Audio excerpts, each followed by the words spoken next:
Hello, and welcome to a slightly late but fully live episode of Hacking with Friends. My name is Cody Kinsey, and today we have a very special guest on, Killian. Killian, thank you for joining us. And we're here to Thank answer you. your questions about, well, just about anything hacking related. And Killian, thank you for taking your time out of today, at the very last moment, I might add, to join us on the stream. No, this is all good. Thank you so much for inviting me again. I always enjoy coming on and seeing what the audience has to say. We always get a lot of good questions, so I'm excited. Yeah, so I am too because we've had one of our videos really blow up over the last couple of weeks.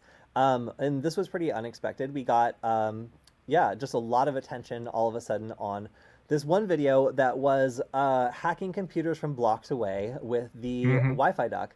And also, of course, we've been doing our YouTube crossover with Nullbyte. By the way, I think that the chat might not be updating on the live screen, but I can see your guys' chat even if for some reason it's not updating on the restream chat. I'm sure our production person will take a look at that. But anyway, so we are seeing your chat. So just want to say hi to 8-Bit Oni, of course, Zam, Retro, Noodle Hoof, Nick Tobin, and Michael Raymond, who for some reason is participating in the chat.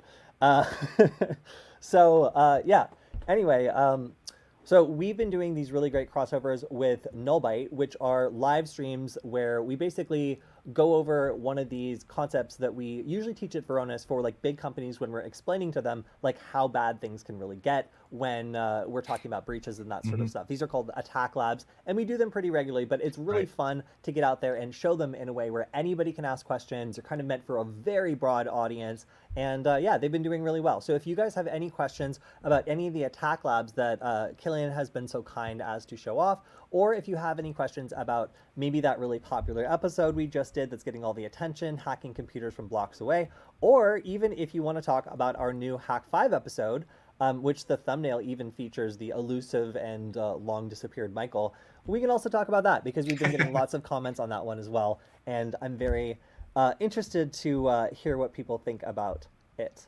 So yeah, again, chat scroll's not up. Sorry about that. I can see you on Restream, and if you guys are on the YouTube link, then you should be able to follow along with the chat as well. Although you might not be able to see people on like LinkedIn.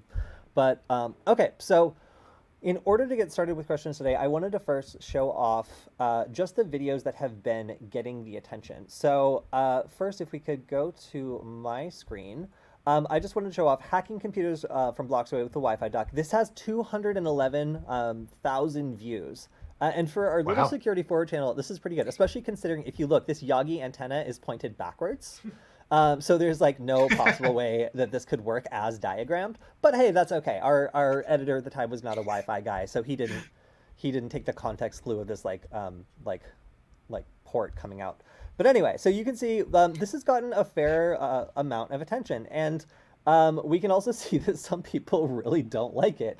So I mean, the debate here has been everything from like when do people leave their laptop unattended to when would you actually find a Linux user outside, which hurts, but I mean at the same time is I guess somewhat accurate.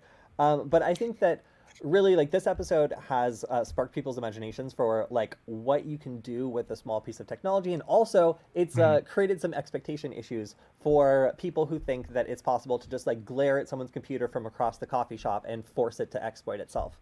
So yeah, Killian, when we talk about like hacking a computer from blocks away, I guess it might be a little misleading because the hacker is blocks away and they're doing the hacking, they're pulling the strings, but there is somebody who's plugging this device in the first place. Do you feel like we did a little bit of clickbait here? I mean, obviously it worked, so I'm not apologetic. It obviously worked if it did, but do you feel like we maybe should have been a little bit more clear that there was a little bit of a trick involved, or is that just the way the cookie crumbles?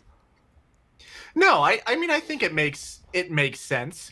I mean, now then again, it depends on how strong your glare is. Like, I got to work on it. You know, I like pop my eyebrow and see if I can hack you from across the internet there. But no, I mean, I guess it depends on what you're trying to do as well too. I think with the Yagi antenna, if you're farther away and you can still pick up the signal, granted, you did get a direct route in by connecting something to it, But theoretically, I suppose you could get access to the network, depending on if it's like a coffee shop and it's unsecured. So there were plenty of ways that you could take this, and this is one of the nice things about hacking, I suppose, is that there are many different solutions to a particular problem. It just depends on your creativity. So yeah, no, I don't think so. I think that one of the things here was people who don't like really think about these sorts of attacks are like, all right, well, you're touching someone's computer basically, even if it looks pretty innocent, you're still interacting with someone's computer. So if there's security cameras in the coffee shop, then you're going to get caught. But the thing is, most security cameras, especially in public spaces, are not actively monitoring. Oh, it looks like we maybe even have the chat. Hey, we have the chat back. Hello, everyone. But yeah, so like if you have a coffee shop or something that is looking for like laptop thefts or like people like doing something that would basically, it's going to be on a loop for maybe like 24 hours and then the footage is deleted unless there was something notable. The goal here is to surreptitiously like eyeball a laptop from across the room, tell your buddy, okay, this is the MacBook Pro. And then by just walking on your way, like when maybe to the bathroom or to get a napkin or something, like when that person goes to the restroom, you can plug something in and then pull it out in a way that nobody really should notice that you're interacting with the computer, at least very obviously. If you scope out your moment, you could do it. And I don't think anyone's gonna, be like late night watching through the footage, be like, wait a minute, that guy briefly touched that other guy's computer. Like really here, like a lot of people are saying, well, why wouldn't you just steal the computer? Or like, why wouldn't you just sit down behind the computer and like type everything out? Well, the reason being like, that would be very suspicious. And like, watching someone physically get behind your computer and go to town on the keyboard, like that elicits a lot more suspicion than, maybe just a little bit of like contact there. So this was a fun episode to do. I think it's great that we stirred up a little bit of controversy with it. So I think we'll answer some of the questions revolving around that. But I also wanted to bring up, we have a Hack5 video. That's one of the most recent ones that came out. You can see on my screen, if we go to that, it's starring Michael creating his smart home fantasy, and then starring me hacking into it and destroying it. So because Michael loves integrating smart home devices into our house, I've been very dedicated in figuring out ways to make them glitch out, break, and otherwise not work properly. So we combined all of this into an attack that was based on like Mr. Robot, of just making everything in the house go haywire. And I'll say it got a mixed response. It definitely has the most dislikes of any Hack5 video we've ever released. Wow. But at the same time, we decided to do this one for everyone. We're not going after like just people in the Hack5's current audience. We're also looking for people who are just curious about security and want to know what's possible when they're getting one of these lights. So we didn't exactly go into like every single step necessary to hack the lights. We just actually hacked the lights and then showed what it looks like, which by the way, was very, very tedious. And when we had some people in the comments being like, bro, you could have just had someone flicking the lights on and off. No, sir. Like we did a lot of takes and a lot of bad code figuring out how to make those stupid lights actually flicker from the command line. So no, don't even start with that. But yeah, so these are probably two of our most popular episodes that are getting a lot of attention. And then also, of course, on Security Forward, we have our crossover episodes, which Killian's been starring in. So these have been really, really cool. And oh yeah, I forgot to mention, we also had Satanic on, so that was awesome. But the crossover episodes have been really cool and a great way to kind of draw people into Security Forward. So if you are from those crossover episodes and subscribe to us, and this is one of your first live streams, welcome and thank you. But yeah, if you have any questions about, for example, our Windows privilege elevation or escalation lab, then feel free to ask because yeah, aside from sound quite echoey, yes, I know I had an echo at the beginning, but if the comment isn't sound quite echoey, then I'm happy to answer it. All right, let's switch away from here, and I'll take a look at some of the comments and see if we've got any in the stream. Cody, I want to ask, what was people's objection to your Hack5 episode? Like I'm really curious now. Like I want to maybe let's get into it for a minute. Yeah, so our Hack5 episodes previously have been like pretty technical. Like we'll either go to a conference and like ask people about what their favorite hacking tool for Wi-Fi hacking, for example. But we decided to do one that was basically like, let's show people who might not understand what this threat is like, exactly what it looks like based on a scene from Mr. Robot, because it's very accessible. So we picked a scene from Mr. Robot, and we basically tried to reenact it as best we could, and we did a little skit like showing Okay. off how that would look and what steps are involved. Now, people did not like that we didn't actually show how to do each hack. So Oh, while we showed got that it. that each thing is easy to do and anybody can do it, and we offered some security advice, most people were just like, I already knew all this. And frankly, like if you keep up with security like leaks and stuff, then you probably have heard of each one of these breaches. But our goal was Right. to tie them together into something that like you could send to your grandma, and she'd be like, oh, Right. oh, like, okay, well, that's maybe why I shouldn't have this thing, and that's maybe why this thing has been acting up, and that's maybe why this thing has been happening too. Like, we kind of wanted it to be more Right. like open-ended and informative, and for people who might not otherwise be interested in like a Hack 5 episode. But we did Right. have the criticism that like we didn't go far enough into depth on it, and we should have been able to hack into all the devices from the internet, from like Shodan, which frankly like requires like a whole new, like we have about a week and a half Right. to make these episodes. So like I definitely go like full buck on like figuring out every single thing that I can possibly throw at this reasonably. But like it's going to come from a point of like breaking into the network first and having access to that, or taking some other preliminary step. I don't have time to like do security research on every Right. single individual like camera and like light and thing and find like a 0 day and then like bring it to a Hack 5 episode. I'm frankly just like I don't Right. have enough time for that. So yeah, so it was pretty interesting. But yeah, so we'll see what the feedback is like on the next episode. We frankly picked our worst one. We've made a number of these that are kind of in a new vein that we're trying to attract some new subscribers. So yeah, this was our worst one. The next one is much better, I feel like, and then the one we just did is actually amazing. I sent you a preview of it today, Killian. I saw that. Yeah, That looks great. Yeah, so we've got a macros piece coming up pretty soon that I am so excited about. So we did the macro piece on just security forward, and it was pretty basic. Like we went through and we showed what it looks like to create an Right. evil macro, but it was very popular, and we did that as a null byte crossover. So now we're doing it as a Hack 5 episode too. And if you switch over to my screen, I want to show you guys a little preview of what you guys have in store. So there's no voiceover yet, so I'm going to have to basically do it for you live. So I hope you guys like this live rendition of our upcoming episodes. The typical user has no idea that every day they are stalked. Unfortunate victims like Michael may one day open up their email and find something so tempting they cannot resist. Once they click on this file and enable macros, it will allow a hacker backdoor access to their computer and enable them to run all sorts of destructive programs, including a program that could potentially destroy all of your data. If your adversary is the Russian government, then it also could escalate to a drone strike, in which case there would be nothing left of your precious computer.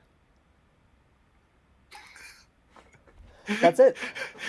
What do you guys think? We're done. Let's go home. See you later. Yeah, so that's the new direction we're taking. So if you guys like it, please let me know. We're definitely all ears for suggestions. But I figured when we're showing you guys the worst possible payload that someone could do, Right. everyone's always like, well, okay, you guys did ransomware. What is worse than that? Well, I guess if you had a battery 0 day and you'd intercepted the computer on the way to it being delivered and packed it full of something, then I guess anything's possible. So hey, we made an episode about it just for you guys. So for all those people who said we didn't go far enough, this one's for you. By the way, Well, I got to figure out how to work in the suborbital laser too. Oh, sorry. Oh yeah, I was gonna say we also almost took out our production manager with a flying piece of metal for that scene. So I hope that you guys appreciate the fact that we can't do that again. Yeah. So if you guys want the source code for that exploit that you saw, then I'll drop it on GitHub at some point. Let's see. So one question that we got live from the chat, just because I want to answer one from the chat, just to prove we are in fact live, is how would you get a virus from just visiting a website? And this might sound like a little absurd, but that was actually the way that a recent North Korean campaign was targeting security researchers. Was they were actually going after people by redirecting them to this blog that they were paying other security researchers to write for. So it was kind of the perfect loop of engaging people that were already active in the community and trusted, paying them for their work, and then getting them to share this link that actually had a Chrome 0 day.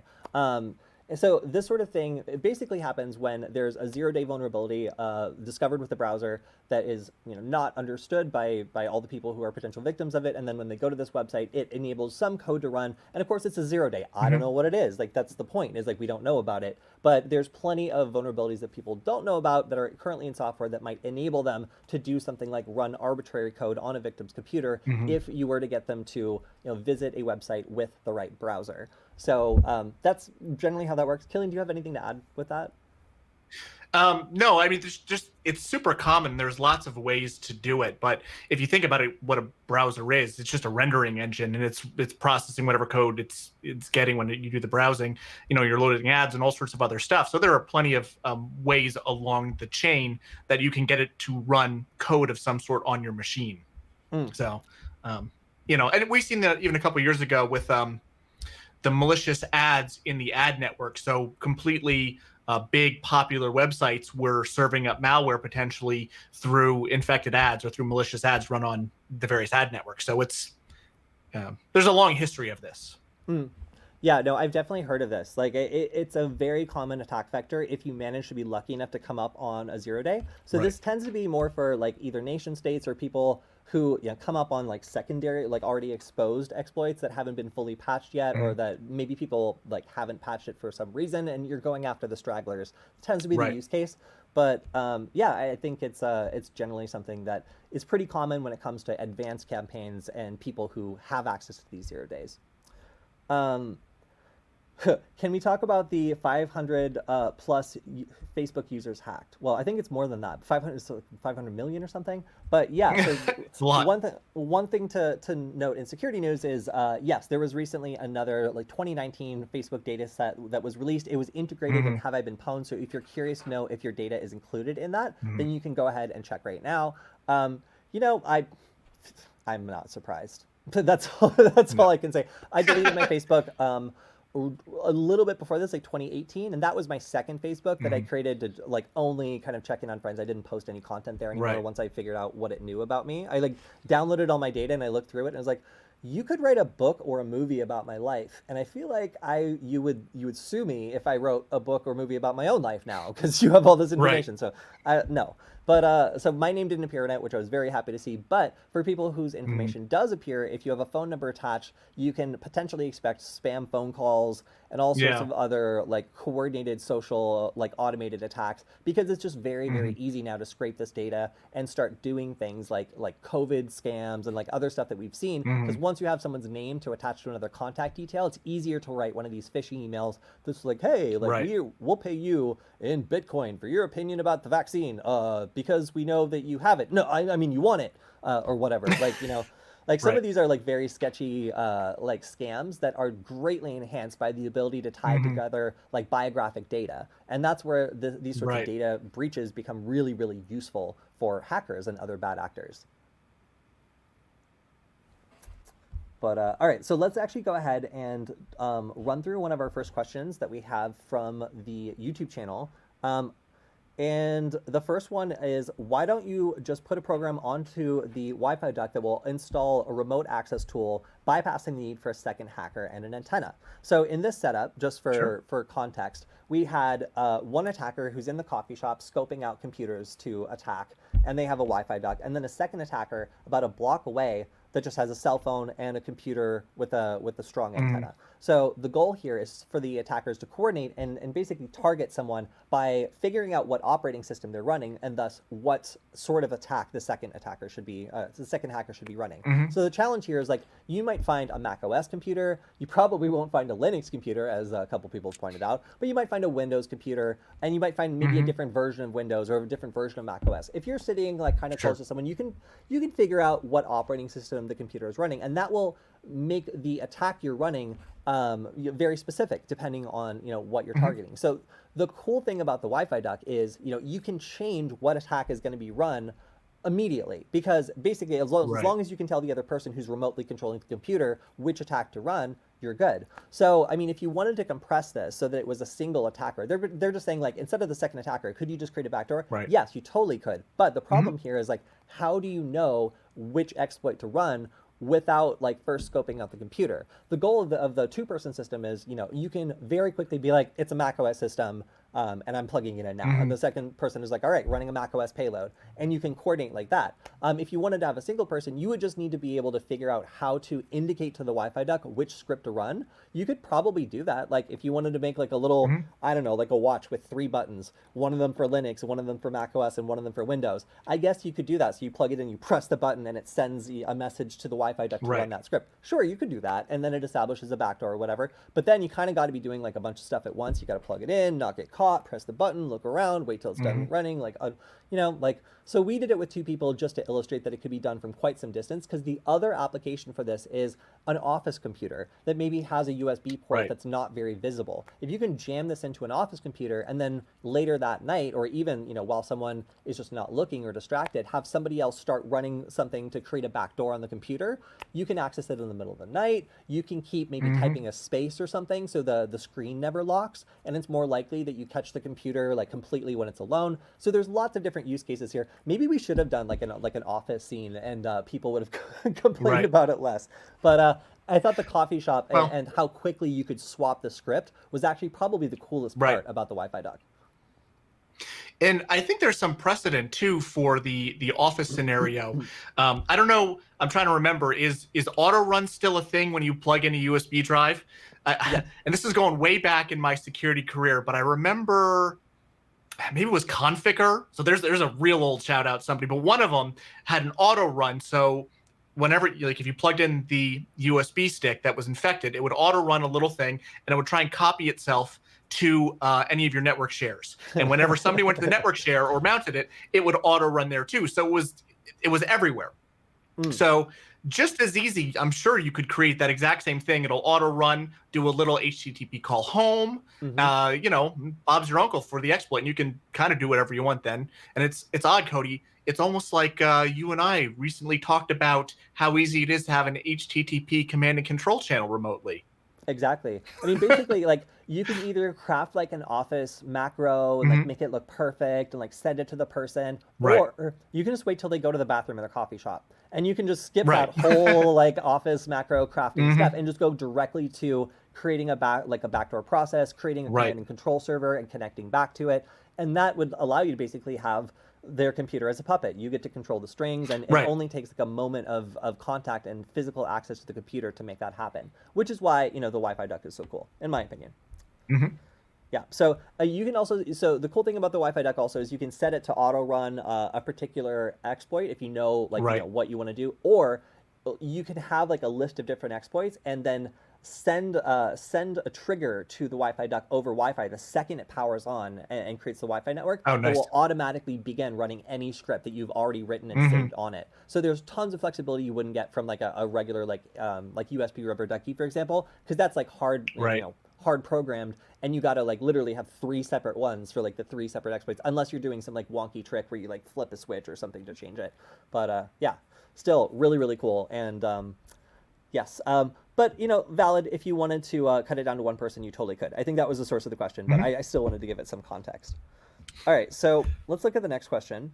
Again, about the same thing. This is interesting. I'm not sure how I feel about it. There are better attack vectors that don't require many hands on deck and less risk of being caught. One of those would be sitting on the edge of your seat. Attacks a Mission Impossible in a Mission Impossible suspense scene. Oh man, they're going to see the foot-long tail sticking out of their laptop. If they look, oh no, they're looking. Yeah, so like definitely you could. So all right, if you really wanted to be sneaky with this, you could, in a shout out to our last guest, pick up a Molduino W. So the Molduino W is, it uses the same software as the Wi-Fi duck, but it doesn't look horrifying. It looks like a regular USB stick that somebody might plug into their computer. It actually looks like a nice USB stick at that. And it's designed to be something that doesn't look as sketchy and confusing and compromising as this might be. We chose to go with the open source design because, frankly, we didn't have a Molduino W and we didn't have one of the nice Wi-Fi ducks, so we just slap one together out of components, and it's an open source project. That's what's cool about it. You can make your own monster Frankenstein version of the Wi-Fi dock, and it'll work. But again, it might look suspicious. If you wanted to do this more cleanly, then absolutely you could you could trick somebody into plugging it into their computer by like putting it in an actual USB stick that looks nice, or if you're just like plugging in a USB stick for a second, it looks a lot less suspicious than this like foot-long cable with like a monstrosity dangling off of it. But I maintain that this would work. When we did it in the coffee shop, like one person like sort of looked over at us, was not really aware that we were filming, and like kind of noticed that something was going on, and then immediately went back to what they were doing. So like this does not seem like it doesn't seem like anyone's gonna like tackle you and be like, what did you do? Like at most they might be like, hey, I think this dude touched your computer. But if you were already gone and the person doesn't know like what terminal is in the first place, it's very unlikely they're going to be able to follow up on that. All right, so next question is from photo to passport number with Maltego OSINT tool. So we showed off a tool called Pimize. Were you aware of this tool? Actually, I watched that stream of yours, honestly. So I am aware of it, but it's because of you. So that's a bit cheating. Yeah, so Pimize is I'm not going to comment on how ethical the tool is. Like, I feel like it really skirts the boundary of like what is ethical, but it is a tool that exists and people use it to reverse image search, image search by face. So if you have like a photo of someone you don't know who they are, and it's probably like a famous person or someone that's been like in the news, for example, or like has a lot of photos of them, you could probably find other images of them. Now, in the past, it was very useful to be able to take like a picture of that image that you might find in a search result, and then do another search on a different service called TinEye in order to find other examples of it, because Pimize like really wants you to pay in order to get results. But now Pimize has actually gone through, like, I think they watched my stream and they are now automatically digitally blurring the background of the search results so that you can't do that. You can still kind of get away with it sometimes, and by like looking at where the images are from, it's still somewhat useful to know that the images exist. You can kind of do your own homework and find them. But I just think it's funny that Pimize has reacted by basically blocking the feature I taught about. So maybe I should, like, I don't know, maybe I should only tell a couple people. But this person's saying that Pimize is completely useless. I guess it only works for famous people. Well, it only works for people who have been crawled by their creepy robot that goes across the internet and finds people's faces. So if there's either not a lot of examples of the person's face that you're looking for, or like it hasn't indexed the websites that like it tends to like index in order to find it, then that could be the problem. And I will say that Pimize indexes some really gross websites. So if you're uploading like a face to it, like make sure you're not at work. That's all I'll say. I'll just say it picks faces from everywhere, everywhere you can imagine. Lots of matches, no context. So a lot of these partial matches could get you in trouble. Let's go ahead and go to the next question. So the next question was hacking computers from blocks away with the Wi-Fi Dock again. How do you protect yourself from such an attack? Like if you're at a coffee shop, how do you prevent yourself from actually having the computer like compromised? Well, for one, if you want to be paranoid, close your computer and bring it with you, or put it in your bag like when you go to the restroom. Like it's one thing to swoop by a computer that's already open and unlocked with not a lot of people walking around and just plug in a device relatively quickly, for a second or two. It's a totally different matter to go through someone's bag, open up their computer, unlock it, and then plug something in. Like that's weird. So I mean, if you're really paranoid, of course, you can just take your computer with you to the bathroom. That's a little annoying and you might lose your spot. If you're medium paranoid, you can close your computer at the very, very minimum so people can't just run arbitrary stuff on it. That would be probably the minimum thing that you should do. But I would say a good intermediate step would be close your computer, put it in your bag, and close your bag, and like make it so it takes more than just a second to open it. That would be my advice for like a public space, if it's not possible to have physical control over your computer 100% of the time. Killian, what would you say? Yeah, I'd agree. Like, yeah, hibernate it, something like that, so it's not even still running. Like if it's still sleeping, it's possible that if you plug something in, you can still run it. Yeah. Or not just turning the screen off, I should say. I guess sleep should work too. But yeah, power it off if you're super, super paranoid, or hibernate it. But yeah, chances are, unless it's targeted, they're probably going to pick somebody else, unless there's some specific reason they're going after you. So, a little bit of friction in the compromise process could make the difference. Yeah. So we had one question from the chat. Can you guys do a cell phone hacking tutorial? I'm interested in pen testing of an iPhone and Android phone. Yeah, we actually did it. So if you take a look at the streams that we've done with Nick, we've done an Android Studio hacking series for the last couple of weeks that goes all the way from creating a virtual Android device to loading a virtual like deliberately vulnerable application onto it, and then going through the steps of like learning how to attack it and do the sort of things that you would do in a bug bounty sort of situation. So if you want to learn about that, go back and take a look at the streams with Nick and Android Studio, because I think you'll get a lot out of them and you'll really enjoy them. Although we haven't done anything with iOS because I don't use it personally, and I don't know anyone who does really, and I don't know any good way of doing it. But aside from that, I think Android is a great place to get started. There was also a comment about keyloggers are where you need to look out for, especially if the end user wants to bring their own keyboard and has third-party software for the keyboard. I will say there are a lot of things around keyloggers. They're a great place for either software keyloggers that sit on the computer and monitor keyboard inputs, or hardware keyloggers like the one that, again, our guest from last time, Satonic, makes, that enable you to just plug it in line to the keyboard and then read keystrokes over a web interface from, again, potentially blocks or even a mile away. So if you were to manage to sneak one of these into an office, for example, you could potentially connect over a hidden network and watch everything that the user is typing in from a couple buildings away, which obviously would be a pretty big security threat depending on what the situation was. Let's see, I'm looking at some of the other comments. Let's go ahead and go to another question from the stream. And this is more of a comment than a question. In fact, it is just a comment. It just says skid device. Okay, well, no, this is not just for criminals. This is for anybody who's interested in pen testing, no matter how legitimate their goals are. I mean, hopefully we want to be enabling people that are doing pen testing only, but we recognize that, yes, of course, if you were some sort of cyber criminal, you could probably whip together something like this, but having it be an open source project, like, that's just the danger of contributing to the community. Sometimes people might choose to use it for bad. But yeah, I mean, this is so easy. I would say a child could do it. I constantly use the Wi-Fi Dock for random stuff, just like for transferring text from one computer to another or a link or something like that. So, like, frankly, it's just so easy to use and so convenient that I think that, yeah, I mean, yeah, I won't comment on the characterization, but yeah, definitely a child could use that program. So this is an interesting comment. The next one says, you need to run a Honeypot program on your laptop and then walk away.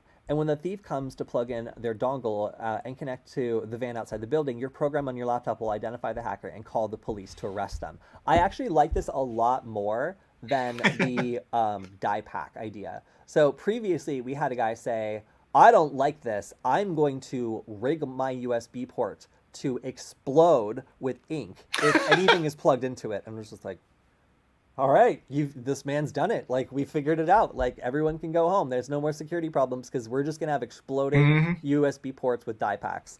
But this idea is not bad. Like, if a version of this or something somewhat similar is like on my on my Mac OS system. I have like a program called Oversight, written by Patrick Wardle, that lets me know anytime someone like activates the audio interface or the camera. I also have Knock Knock, which I think I have a couple of different ones, but one of them like protects against evil maid attacks, where if someone opens my computer after I've closed it, it will create a log of that event and basically log everything that's done on the computer if it's opened. So like, there's some things you can do to like keep an eye on your computer when you're not really there. And I like the one that's designed to prevent against the evil maid attack, because let's say that someone opens your computer, they like do some stuff to it because they know a way to bypass the lock screen, and then they close it again. Well, if the next time I open my computer, I see an alert, and it's like, your computer was accessed at 12 o'clock yesterday. It's like, well, I was at the airport then, and my bag was separate from me. So what happened then? I can quickly go and look and see exactly what was run, what was changed. And that to me is probably like a way of being able to look in on some of these events very practically and see like, okay, since my computer was open last time, what was run? And of course, there's other things you can do also to like trick somebody into either having their thing fail, or actually just run in a harmless sort of way. I would say it's probably easier to disrupt it. Our production manager, our old production manager, David, customized every like default hotkey on his computer so it was different. So any like Ducky script or anything that relied on default keystrokes was completely useless. Like, because the whole layout was totally changed. It also made it really annoying to use his computer. But the point of it was like it made it so it was much more difficult to run like a standard attack that like used these shortcuts because they just didn't work. But yeah, so that was an interesting thing. But yeah, I mean, if you want to do a honeypot, you absolutely could. I think it would be funny to like have a system you just start up when you walk away to go to the restroom that just texts you anytime someone interacts with it in any way and like continually takes like pictures off of the camera. That would be hilarious. And if anyone wants to make that, then you should definitely make it. Okay, so the next question was, how does one make Wi-Fi reach 5 miles? So this was actually, we did this on another video where we went up to the Hollywood Hills and right up by the Hollywood sign, we took a directional antenna and we went around and we pointed it in different directions where we had line of sight, and we measured to see which networks we could see, and then we compared them against their known position on wiggle.net, where people, probably me honestly, had already war driven them and seen their position. So at a couple points we were able to get distances of 3, 4, up to 5 miles from basically from like the Hollywood Hills all the way to like the beginning of downtown LA. Some would say Westlake's not downtown LA, but whatever. So that was pretty amazing. But of course the caveat here is like, this was not bidirectional. This was monodirectional. I was reading packets. I wasn't attempting to communicate. And this was also, you know, I wasn't attempting to exchange data. So single direction connection, no data exchange, and also line of sight. So if you have those 3 things, you could reach really far. But if you're looking for a bidirectional communication, then suddenly we have to have like, you know, another antenna pointed back the other direction. Otherwise, we're going to have one really strong antenna and one really weak antenna, where the big strong antenna can talk to, you know, the weak antenna, but it might have a hard time hearing it because the weak antenna is just not broadcasting anywhere near as powerfully as the other one. So you have kind of an unbalanced connection, and like you can find that, it doesn't, you might not be able to actually stream YouTube from 5 miles away with the setup that we did, but with some modification and directional antennas, you actually, with line of sight, probably could get a connection and do some hacking stuff. So just wanted to clarify that because it is pretty amazing how far Wi-Fi can reach, but also like a lot of people who can't even get Wi-Fi to like the other end of their house are just like, you are lying to me. Like, how dare you lie to me? Okay, so then we have another comment. That's just from Bryce F. Thank you very much, Bryce. This dude looks like a psychopath. It's in his eyes. Like he's enjoying the idea of exploitation a little too much. So, thanks, Bryce. I'm not gonna get into any personal comments, but it looks like that's where we are. And thank you very much for enjoying this episode and writing your comment on the internet. All right, let's go on to the next one. So this is a comment. I actually don't have the context for it, but I guess I'll get it. MAC filtering is hard to defeat in certain hardened routers. Some routers have built-in firewalls and IP tables, and you can add every device there and tell the router no one else can get there. Another thing is to lower the power to the antenna and Ethernet wiring. Oh, so this is talking about how you can kind of defend against like messing with someone's network. So MAC filtering is hard to defeat in certain hardened routers. I dare you to prove this to me. MAC filtering is like my favorite thing to mess with. Like I love MAC filtering because I think it's very silly. I also really like going up to vendors who are just like, we protect against rogue devices. Like, how do you deal with MAC spoofing? And they're like, well, it's not common. And it's like, no, I do it. They're like, well, don't. Right. So like a lot of the times, like vendors might not actually have a good way of distinguishing from devices that are spoofing their MAC address. You know, via Wi-Fi, there actually are ways of doing it. But are these vendors like going to develop like a machine learning like footprint to like be able to sense packets from like one device versus another? Some of them will. We might someday, but like I don't think that like, you know, most routers are going to have the ability to like tell the difference between a device that you signed up properly and like gave a MAC address whitelist to, and then the device that just kicked that device off and is now assuming its MAC address and otherwise looks identical to it, except for being able to sniff the packets and see the difference between like the optional portions of the packet that different vendors will do in different ways. There's no real good way of being able to like establish if a device is telling the truth about its MAC address. So like there are some maybe telltale signs. I would love for somebody to tell me like how you can do this because as far as I know, MAC address filtering sucks and I don't recommend it to anyone. because it's so easy to defeat that, like, I mean, if you're up against like your own children, like, sure, I guess like maybe they're lazy enough to like Right. not look it up, but like anybody who's like determined to get onto your network and realizes you're doing MAC address filtering, all they know that all they got to do is find someone who is allowed to connect to your network, which everybody can see, and then change their MAC address to that MAC address and kick that other guy off, and boom, they're on your network, and you have no real way of telling that they're not that device you said was allowed. So like, somebody please prove me wrong. I would love to know that. But it seems like Zam says that his WAPs have a way to detect spoofing by using location triangulation. So being able to detect the physical location of a device, that would actually work. So I take it back. If you're able to detect if like a device has moved like outside and is suddenly on the street or the next building over, that would be super valuable information. But otherwise, like but I would dare say that's not MAC address whitelisting. That is a completely separate level of verification. So yeah, I don't really like recommend MAC address or blacklisting as a primary security method. I'd also wonder what the particular use case for this would be too. Is this some very specific like hardened facility, in which case you're going to be up against somebody who knows this, or is this like a home router that you can do this, in which case you're not fooling anybody? You know what I mean? So what attacker are you going to be up against? And in most cases, in home situations, even if you are very paranoid, chances are, and again, I'd welcome comments on this, whoever's administering this is going to get sick of dealing with it if they're dealing with more than like themselves and one other person. Like, can you imagine, all of the devices you have? I'm just thinking about, your smart TV, your whatever, Chromecast, your phone, everything connects there. And you're going to get sick of trying to figure out what the MAC address is on all these different things and just turn it off either, So from a practical standpoint, I understand why it sounds appealing, but yeah, I'm not sure what the value for the headache is. It'll work against like, some dude that's waiting at the bus stop. And it's like, and it's like, oh, sweet, a network I can join. And they're like, oh, dang, I can't. And then they get on the bus and they leave. Like, that guy, you're going to defeat him. But if that guy lives next to you and can Google, why can't I connect to open network? Like 15 minutes later, he's going to have the information necessary to get in. So yeah, I just don't recommend them. All right. So next question is, this is from the Hack5 channel in our recent Hack5 video. So here we go again. I'm watching the no blink guy on Hack5. I guess that's me. You can't fool me this time. I'm starting to suspect that there is some sort of collab going on. Well, yes, in fact, there is.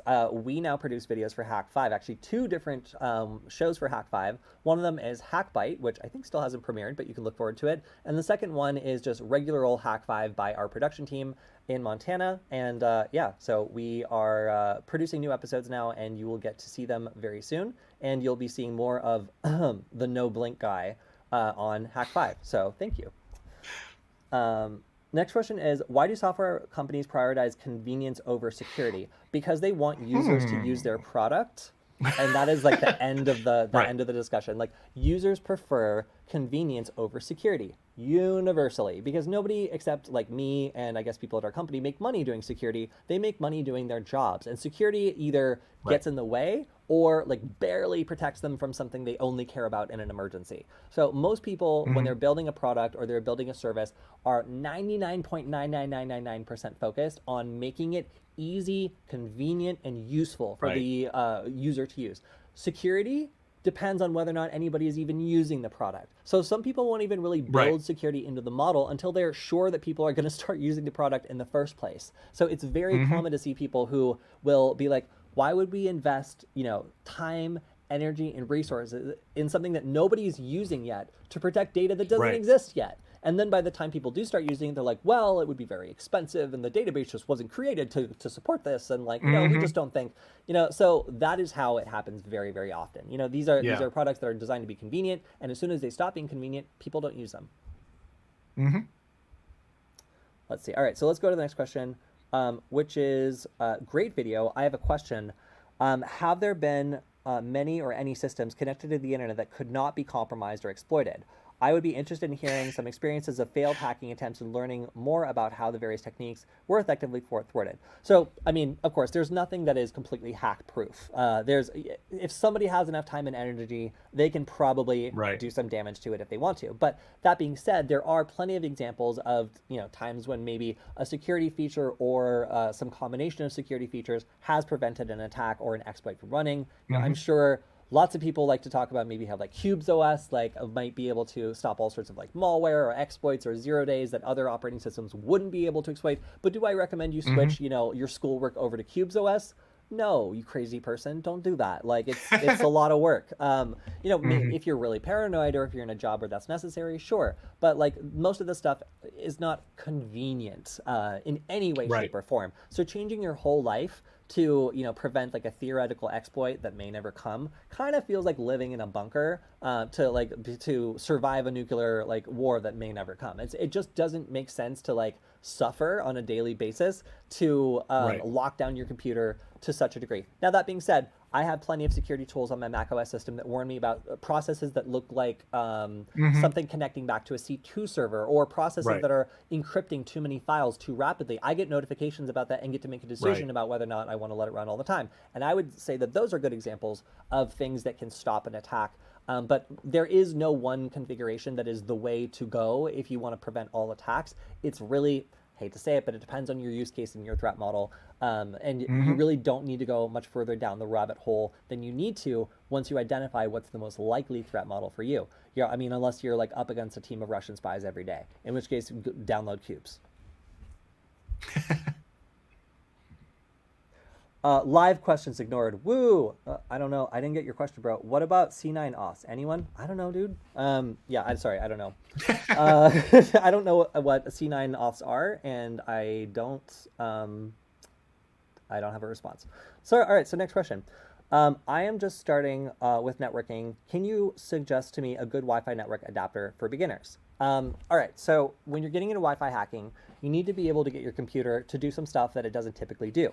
If you're having a conversation with one person in a crowded room, you're exercising something called selective attention. And your wireless network adapter works basically the exact same way. It's designed to focus in on one conversation, even though it can actually hear many conversations at the same time. That wouldn't be useful for creating a network connection to be listening to your neighbors and stuff. So it typically doesn't let you do that. But there are some different wireless network adapters that have the ability to go into monitor mode, and that's what allows a lot of the stuff that we hackers like to do. Additionally, there are a lot of wireless network adapters that allow us to do packet injection, meaning we can send arbitrary Wi-Fi packets that make the network do different interesting things. So these two characteristics, the ability to go into monitor mode and the ability to do packet injection, is what makes a good wireless network adapter.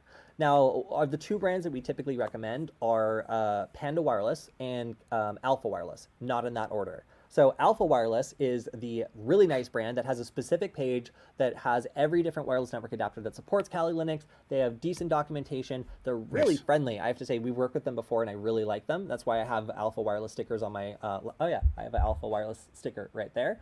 And you notice I don't have any Panda Wireless stickers. However, I do use the Panda Wireless adapters a lot. There's a lot of cheap ones that work really well. So, if you want, depending on what you're looking for, those two brands are a good place to start. Just double check that the one you're getting says that it's supported by Kali Linux or Kali Linux supported. That's usually the best way to infer that, in fact, it does support those two modes that you're looking for.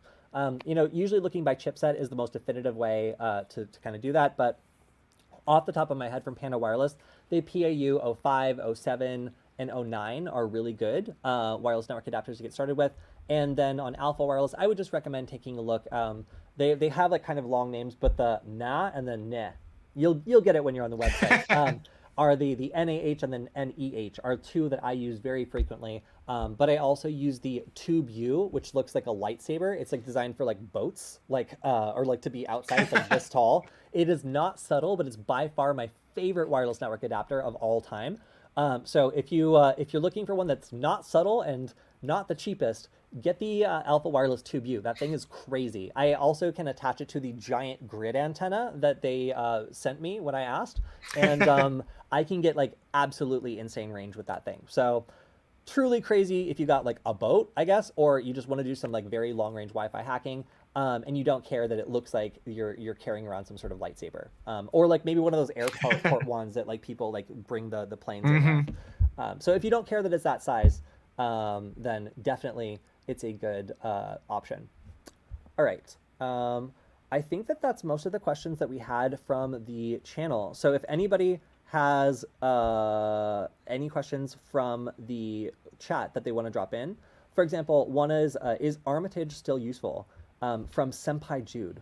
I really like that a question about a security tool with a anime icon comes from someone with senpai in their name. So Killian, are you aware of rmitage?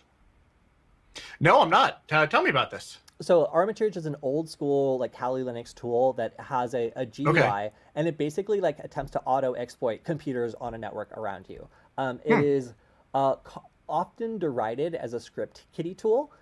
Just because it's very like it's a GUI, you know, like it takes a lot of things that you would typically do in a command line fashion, and it makes it so you're just clicking on things. I do not know the status of rmitage.